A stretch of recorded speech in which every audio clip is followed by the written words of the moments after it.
Good morning भाई बहनों। इस वीडियो क्लास में आप लोगों का स्वागत है। यह वीडियो क्लास कक्षा 10 के भाई बहनों के लिए है। विशेष रूप से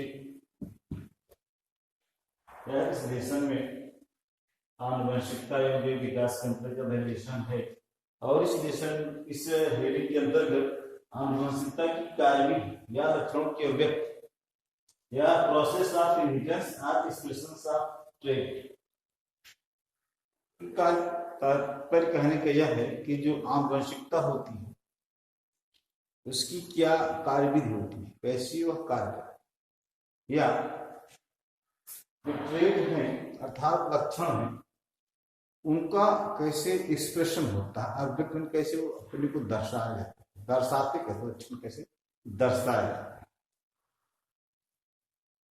इस हेतु के अंतर्गत यह बताने का प्रयास किया जा रहा है।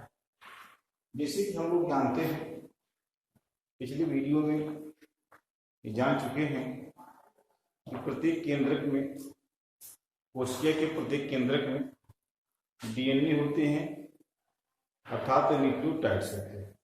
न्यूक्लियोटाइड्स दो प्रकार के होते हैं, एक आरएनए होता है, एक डीएनए होता है।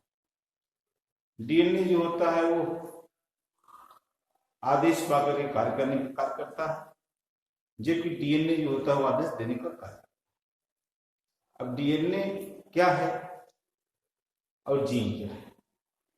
तो डीएनए का छोटा सा भाग टुकड़ा जीन कहलाता है, जो कार्यकारी की इकाई है।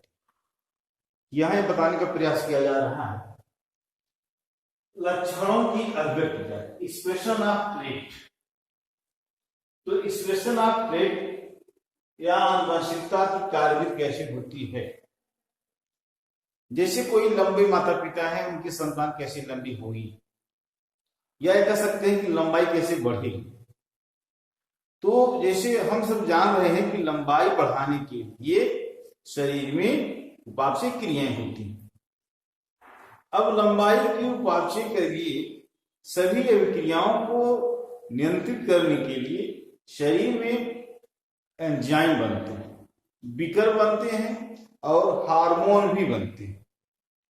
क्या बनते हैं? हार्मोन भी बनते हैं।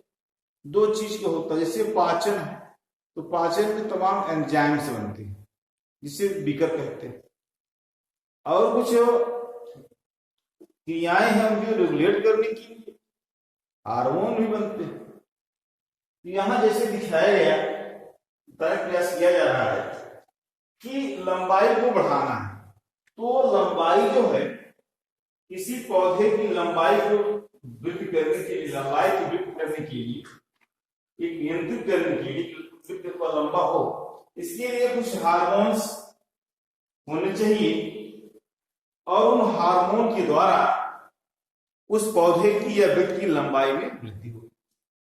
तो कोई हार्मोन तब अच्छे ढंग से कार्य करेगा जब उस हार्मोन अच्छे ढंग से उसका संश्लेषण होगा अर्थात बनेगा। तो बनेगा कैसे?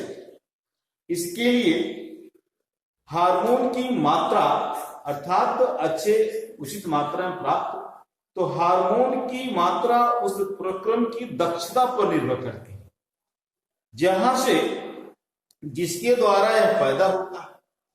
और इस प्रक्रम के लिए एंजाइम एक महत्वपूर्ण घटक होते हैं। एंजाइम क्या होते हैं? एक महत्वपूर्ण घटक होते हैं। अर्थात जब अच्छे एंजाइम होंगे तभी अच्छे हार्मोन्स बनेंगे।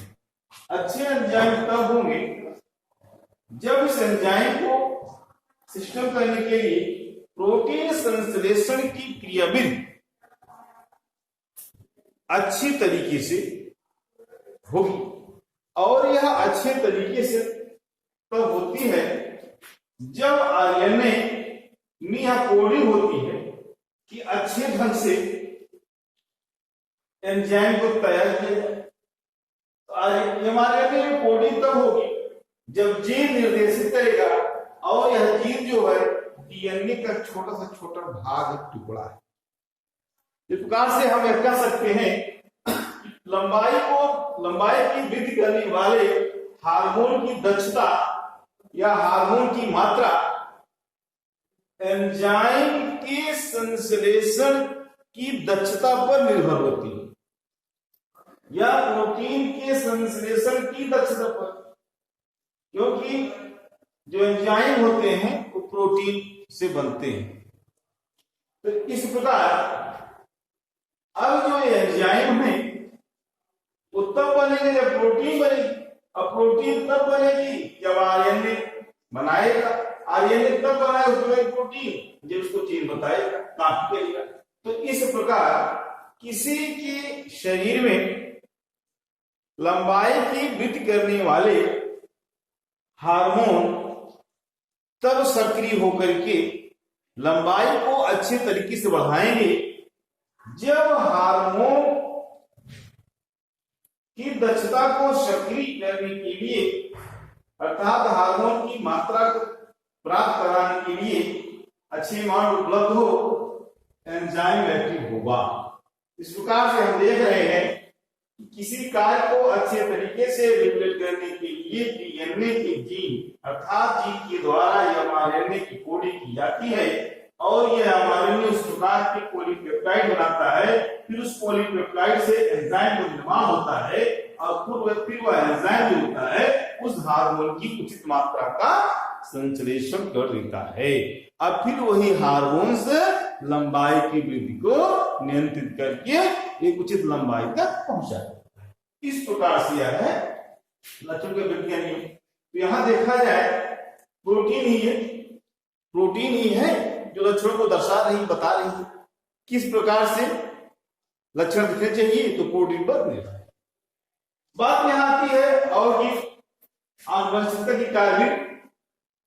जैसे देखिए हम लोग जानते हैं एक प्रत्येक कोशिका में गुणसूत्र होते हैं, और जो गुणसूत्र हैं अर्थात जो उनकी संतानें होती हैं वो जनकों में दोनों की बराबर की भागीदारी होती है। अर्थात जनक में जो भी लक्षण आते हैं ये लक्षण जनकों के प्रतिलिपि होते हैं, अर्थात उनकी फोटो कॉपी होती है, फोटो कह सकते हैं। अगर हम इसी लंबाई के लक्षण को ही यहां दर्शा ले तो यह लंबाई के लक्षण में, जैसे कि अब हम समझ रहे हैं लंबाई में एक बौनापन भी आता है और टालनेस भी आता है, दोनों आ सकते हैं। तो यहां पर लंबाई में पेरेंट्स के ये दोनों टालनेस हैं, तो टालनेस के जो जीन है अर्थात जो हमने ऊपर बताया वो इस क्रोमोसोम से निकले अर्थात गुणसूत्र है, और यही से माता पिता से एक एक कॉपी होकर के उस संतान में जाए, और वो संतान फिर जो है इस प्रकार से एक ही जीन की प्रतिकृति या कॉपी होगी। अर्थात एक गुणसूत्र यहां से पिता से, एक गुणसूत्र माता से मिलकर के एक गुणसूत्र, एक जोड़े गुणसूत्रों प्रेरित होते हैं। तो यहां देखा जाए यदि गुणसूत्र यहां मान लेते हैं पिता में 10 था, माता में 10 था, तो जस्ट हाफ हो गए, 5/5 हो गए, और फिर आकर के 10 हो गए। अर्थात गुणसूत्रों की संख्या बढ़ी नहीं, उसी पे रही। हाँ, उनके लक्षण जो हैं अर्थात गुणसूत्र क्या लाएंगे, लक्षण लाएंगे, ट्रेट लाएंगे। कहां से लाएंगे, माता पिता से लाएंगे, संतानों में। तो इस प्रकार से ये जो लक्षण है, ट्रेट है, इन गुणसूत्रों के द्वारा पहुंच रहे हैं। और यही गुणसूत्र जहां मैंने आज बताया, इस गुणसूत्र की परिकल्पना जो है डीएनए या जीन के रूप में करके, और फिर जीन जो है हमारी कोडिंग करता है, और किस प्रकार के हार्मोन की जरूरत है उस प्रकार के हार्मोन की उचित मात्रा को तैयार करने के लिए वह प्रोटीन का संश्लेषण करता है, जिससे उस प्रकार के एंजाइम का निर्माण हो सके जो उस हार्मोन की उचित मात्रा को उपलब्ध करा के लंबाई को नियंत्रित करे, रेगुलेट करे। तो भैया बहनों, इस प्रकार संतति में गुणसूत्रों की संख्या हम देखते हैं निश्चित यहाँ बनी रहती है, जो स्पीशीज के डीएनए के अस्थायित्व को सुनिश्चित करता है। वंशागत की इस क्रियाविधि से मेंडल के प्रयोगों के परिणाम की व्याख्या हो जाती है। तो मैं समझता हूं आप लोगों को वीडियो अच्छा लगेगा, अवश्य देखिएगा, सब्सक्राइब शेयर करना ना भूलें, कमेंट करना ना भूलें, वीडियो अवश्य देखें। धन्यवाद।